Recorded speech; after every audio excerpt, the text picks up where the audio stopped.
started. There may be some more parents trickle in as probably getting off work. We're juggling a lot tonight as a school. We have this junior parent night, and we also have volleyball going on and boys soccer tonight. So we're trying to fit it all in, and we appreciate your attendance. My name is Tanya Porter, for those of you that don't know me, and I am the principal here. And I just want to welcome you tonight. I am a graduate of North Hardin, and I remember my junior year. My junior year, as I tell my own children, was the busiest year, the most stressful year. There's a lot going on. And we had our senior parent night a couple weeks ago. We did not want to leave out the juniors and their parents because we need you to know the information that we're telling your child in classrooms and on Mind 101. And we have several people here tonight that are going to share a lot of information with you. Part of what I want to explain to you is ways that we're going to communicate with you this year. I feel like so many times in elementary school, there's a lot of parent involvement and there's a lot of parent or school-to-parent communication, and that kind of fades away as they go to middle school and high school, and that's nobody's fault, but we're going to try to pull parents back into the high school scene. You want to be just as informed as the elementary parent does, I believe. I'm a parent of a junior and a freshman, so I want to know what's going on, and that's why we invited you here tonight. So, as far as communication, obviously we have our school webpage, which is the second bullet there, and that has been revamped. The whole district has revamped their web pages. The Hardin County Schools webpage is new, as is the North Hardin webpage. We are going to try, we haven't done it yet, but I have been talking with our library media specialist to put our daily announcements that the students hear every day on the webpage, so that you can even go there and access what they're hearing every day. Second, or not really second, I'm going to go back to the Twitter feed. If you are on Twitter, and I realize not everyone is, but that seems to be the trend from Facebook, and it's more of an educational type platform. We do have a Twitter page that we would like for you to join. We've been posting announcements. Last week we posted a lot of homecoming pictures. We posted a lot of pictures of students in the classrooms. We will be putting informational items on there if you would like to join our Twitter page. And then finally, this last bullet is a new feature this year for Hardin County Schools. And I don't think a lot of people know about it. It is called e-communications. And so I kind of listed the steps. If you go to the Hardin County Schools webpage, and at the top right corner, it will say e-communications. You want to look for that, e-communications. And if you click on it, it will give you a kind of some drop-down boxes, a menu of items. I've done it myself for my children. I want to get information on North Hardin High School. You pick North Hardin High School, and if you have other children at other schools, you can select those schools as well. So you just tell them what information you want from which schools and sign up. You can sign up for text and or email. You can get both. I signed up for both, so I get it both ways and I don't miss it, hopefully. So e-communications is a new feature that we will try to communicate with you as well. And I think Ms. Dandy in a minute is going to share one more way that we can communicate with you. But if you're feeling like you have questions or you're not getting information, always call, ask the counselors, assistant principals, myself. We'll be happy to answer any questions we have for you. We want to keep that communication line open with you. And again, thank you for coming. And now Ms. Dandy. I'm Ms. Dandy. I'm one of the junior-senior counselors, along with Mr. Campbell. I have both of our emails up here. Last names A through K is Mr. Campbell. Last names L through Z. Usually come and see me. So if you need our emails, to email either one of us, they're up here right now. Go on and write those down. Also, I announced this to our juniors in our first class meeting, the Junior Remind. All information I get for juniors goes out through this Remind. So if you want to add that, parents, to your phones, if you text to this number right here, in the message put this and hit send, that will sign you up for all junior announcements that I send out through Remind. and it's getting ready, it's already hitting, but it's gonna hit even harder because we have a lot of things coming up. Okay, we start by this. There's so much that comes with the junior class. The brochure that you have with every page covered. So the brochure is full of opportunities for juniors. A lot of things happen the junior year. Let's talk about Youth Salute. Youth Salute are the pictures that you see in the mall every year. We need more of those beautiful faces from North Hardin to represent our school. So we are really pushing that this year. Those applications will not even be available to November, but I want you to know it's coming, okay? The Washington, D.C. Youth Tour, that application deadline is in March. Those applications are online. That is in your brochure. It'll show you where to go to get that. That is done through Nolan RECC. Pretty cool program. Look into that if you're interested in that. Boys and Girls State, I have put the contact for both of these here, the Kentucky contacts. If you want to jot those down, those are not in your brochure, but if Boys or Girls State is an interest to you, I would highly recommend you put the Kentucky representative down and their phone number and contact information. Those applications are also need to be done online. That's in your brochure. Okay, we'll go on to the next slide. Okay. These are the popular ones that you probably hear of a lot. Governor's Scholar, Governor's Scholar of the Arts. Okay, we'll start with the top one, and I'm going to have Miss Root come out here. Miss Root, our choir director, she's phenomenal. She is Governor's School of the Arts education, a little bit more than mine is. So I'm going to hand the mic over to her so she can give you a little bit better background on Governor's School for the Arts. Hi everybody. I put together a paper for anyone that is interested in what I'm going to talk to you about real quick, because I'm not going to read it off to you. I'm just going to sort of give you an overview, and it will be over here and you can pick it up. The areas that are for Governor's School for the Arts are architecture and design. I think that's in year 2 right now. Creative writing. I know that Ms. Mueller has helped some kids over the years with that, because we've had, I think, about 4 to 6 kids over the years make that. It's dance, drama, film and photography, which is another new one. Instrumental music, musical theater, visual art, and vocal music. If you are interested in any of those subject areas, what GSA is a 3-week, very intensive study of your art form. For example, if you are someone in the room that really likes musical theater and dance, which I know there is somebody sitting in here, that young lady is able to fill out the application, which will all be online, and she can apply for up to 2 different art forms. And that's any choice that you want to do, totally optional. They do something called art workshops that will also be coming available in October, and the date is all on here.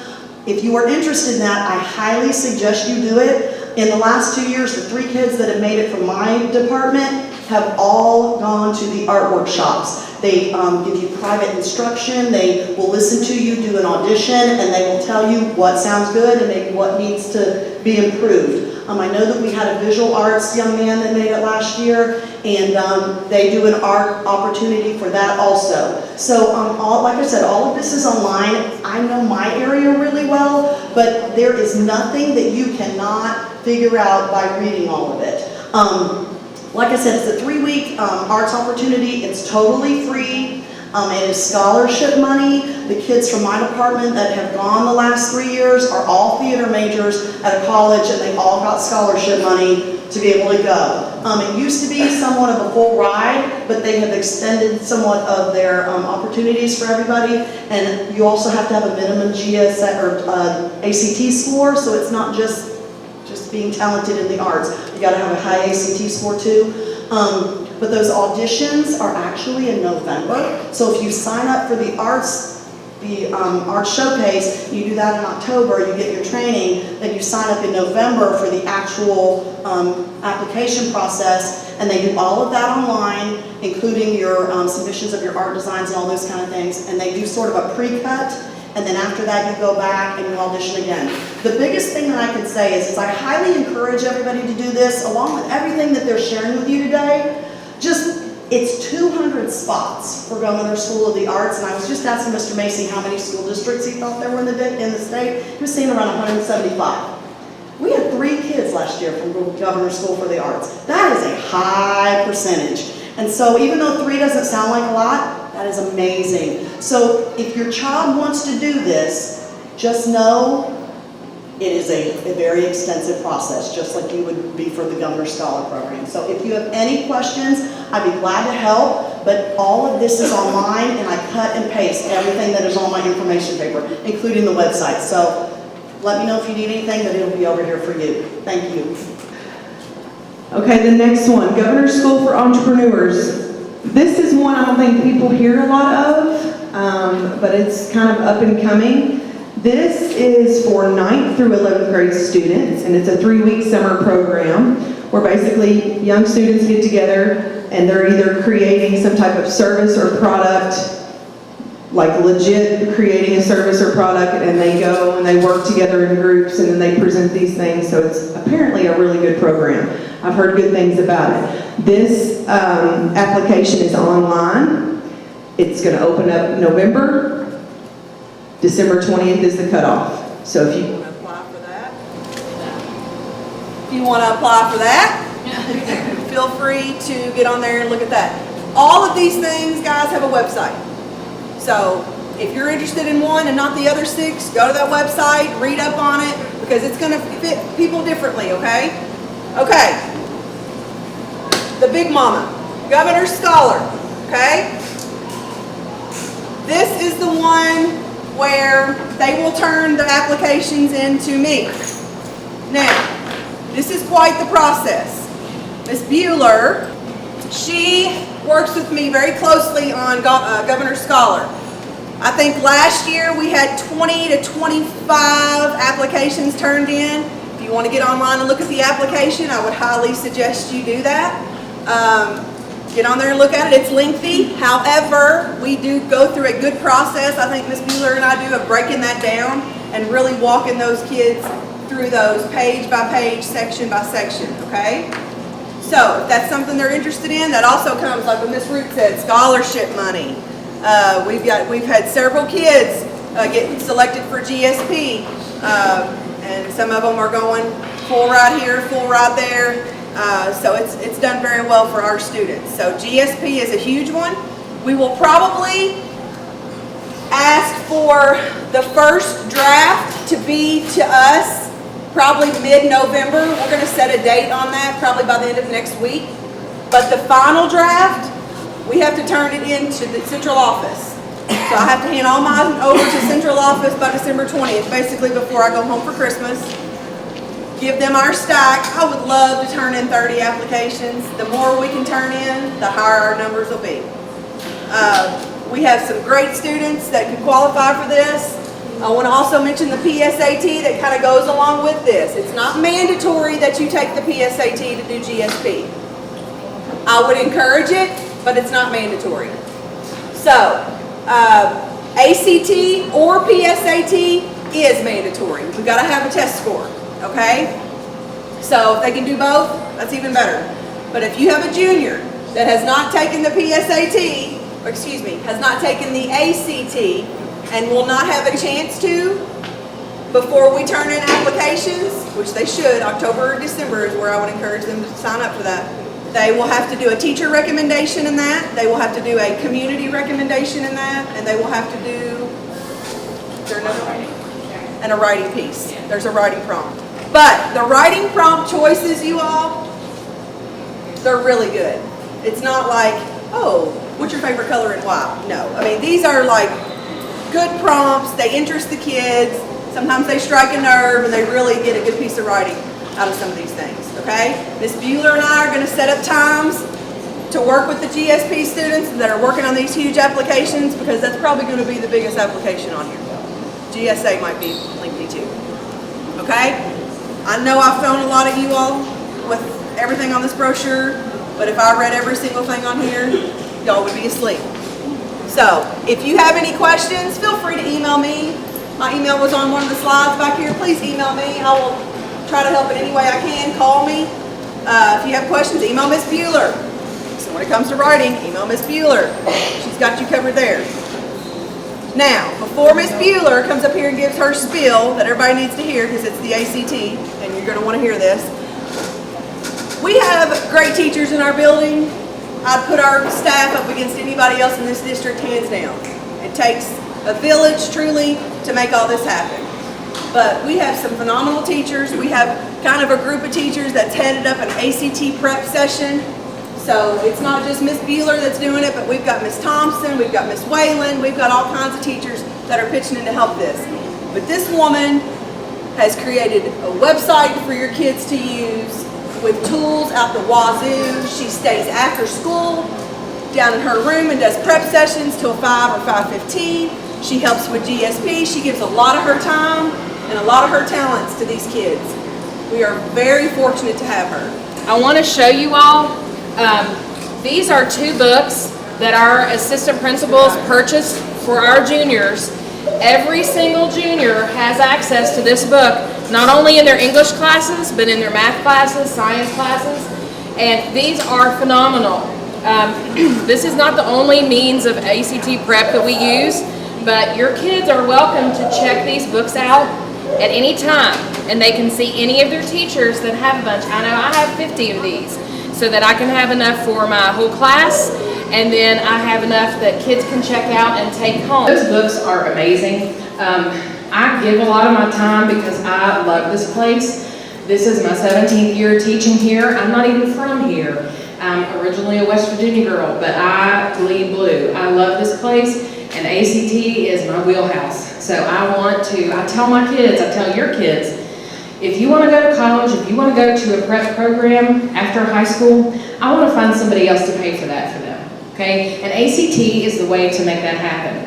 So in your packet of information, you should have a little half sheet, and that has all of the test dates for this school year. Of course, we have the March 20th ACT that every junior takes in the state of Kentucky. So that's one they don't have to register for. They don't have to pay for that. That one is free.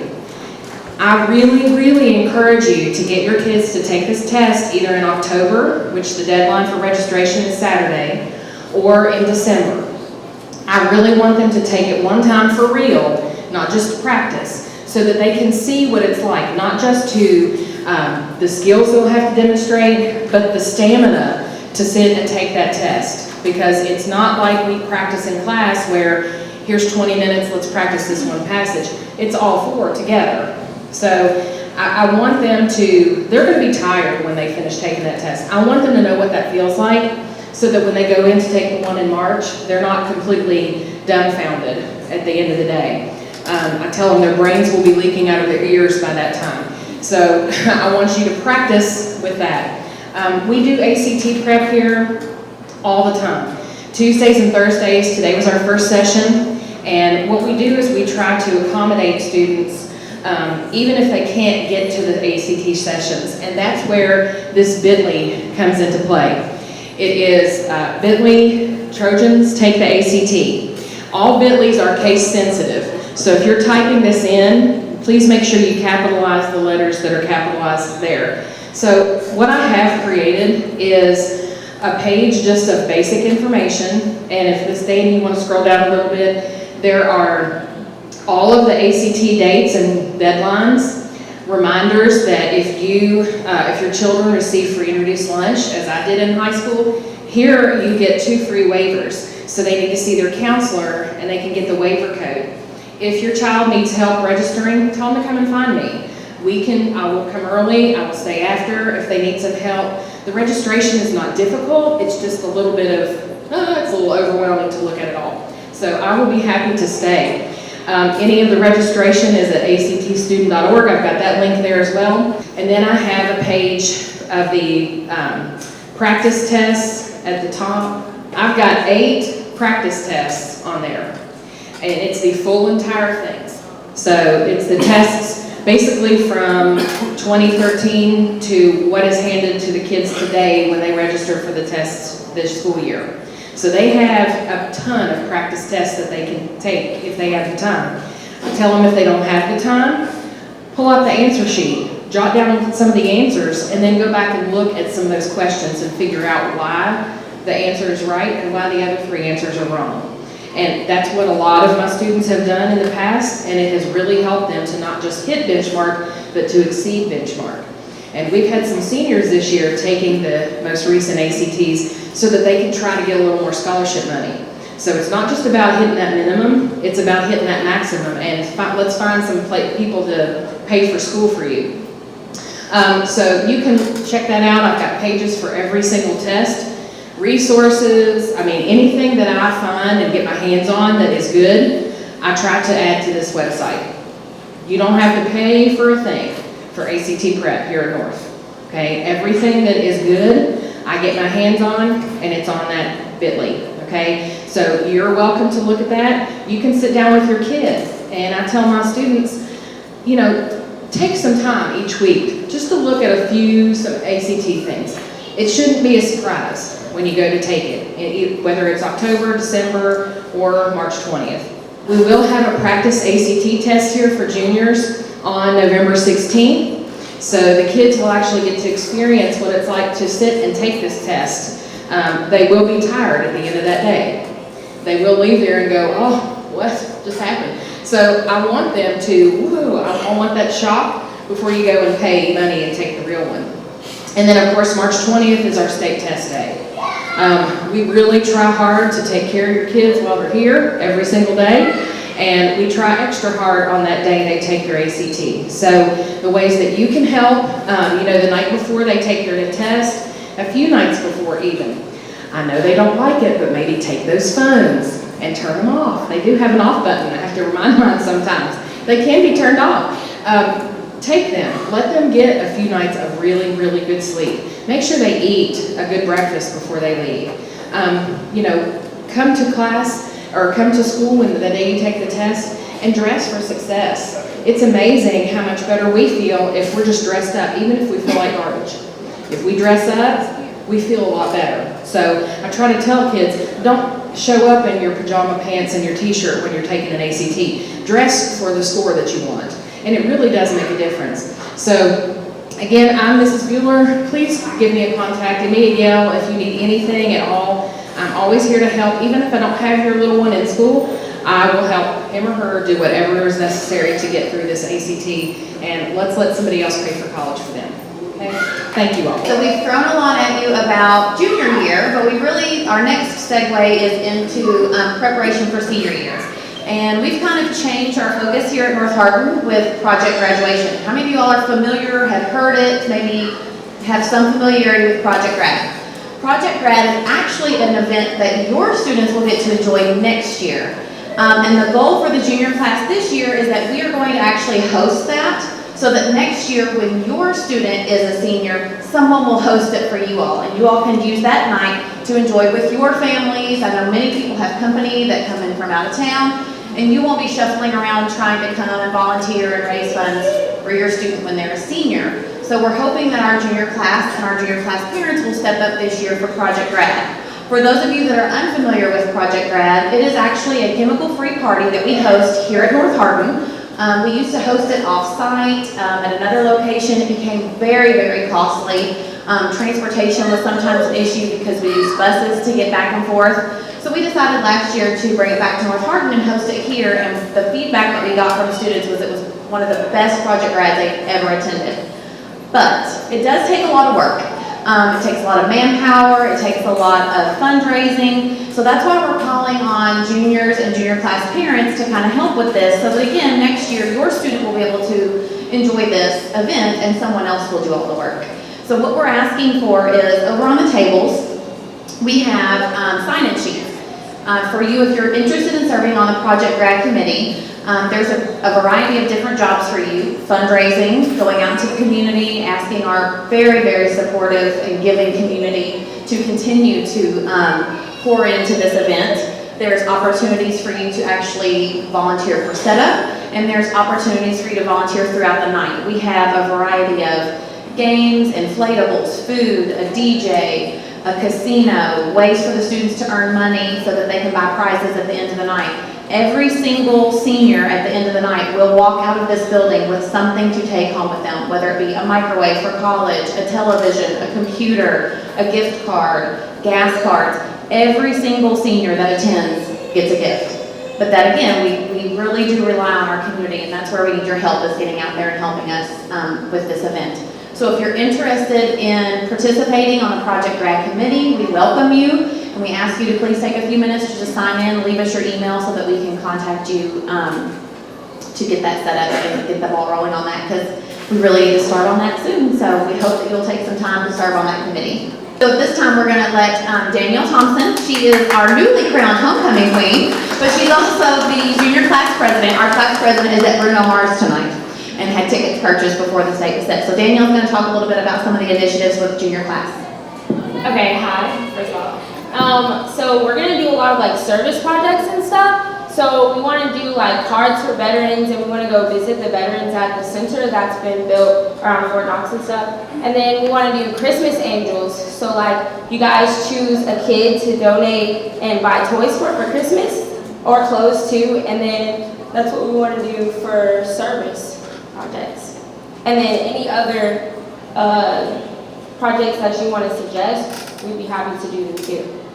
And again, we encourage all juniors to get involved. I know Ms. Porter really has impressed upon the students to be a part of it. Be a part of your high school experience. So we want to invite any junior that is interested in serving on the Junior Advisory Council. The junior class really wants to help kind of offset costs senior year. So our goals are going to be more focused on service than events, because we want to really raise money as a junior class and send that money with them to senior class, so that it kind of helps offset costs when they become a senior. Maybe things won't be so expensive. So we want to encourage all juniors, be a part of it. Maybe this is for you, some leadership opportunities in the junior class. Come join the officers, myself and Ms. Stockdale, who is the junior class co-sponsor on the Junior Advisory Council. And if there's any junior that's interested in serving on that, you can sign up outside of my door or outside of Ms. Stockdale's door, which is actually right there, 124.